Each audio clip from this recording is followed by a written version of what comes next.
The Invisible Eye by Erckmann-Chatrian.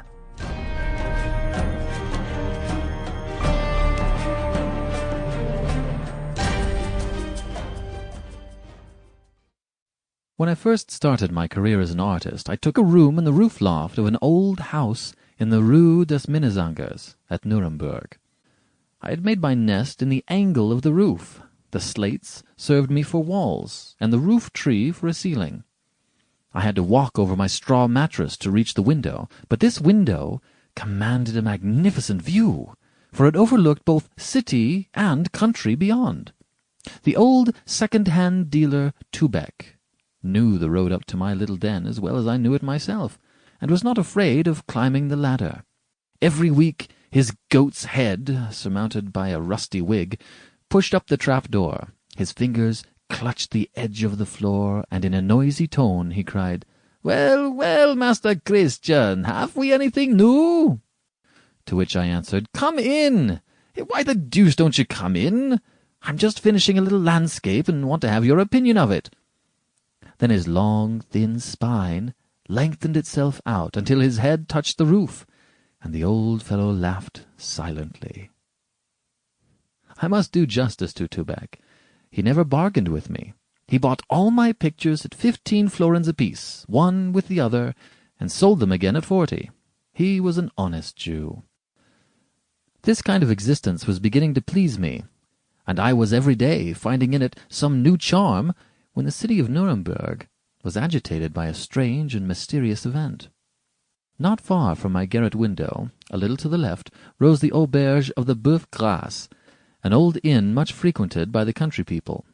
The gable of this auberge was conspicuous for the peculiarity of its form. It was very narrow, sharply pointed, and its edges were cut like the teeth of a saw.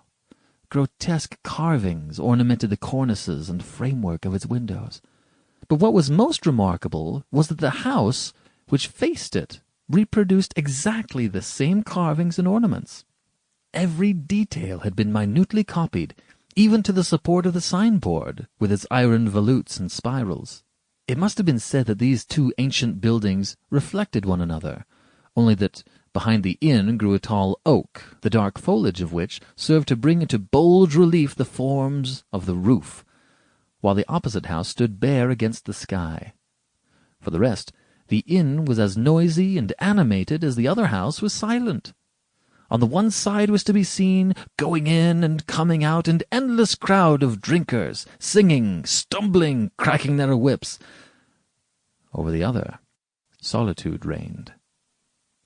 Once or twice a day the heavy door of the silent house opened to give egress to a little old woman, her back bent into a half-circle, her chin long and pointed, her dress clinging to her limbs, an enormous basket under her arm, and one hand tightly clutched upon her chest. This old woman's appearance had struck me more than once. Her little green eyes, her skinny pinched-up nose, her shawl, dating back 100 years at least, and the smile that wrinkled her cheeks, and the lace of her cap hanging down upon her eyebrows. All this appeared strange, interesting. Sample complete. Ready to continue?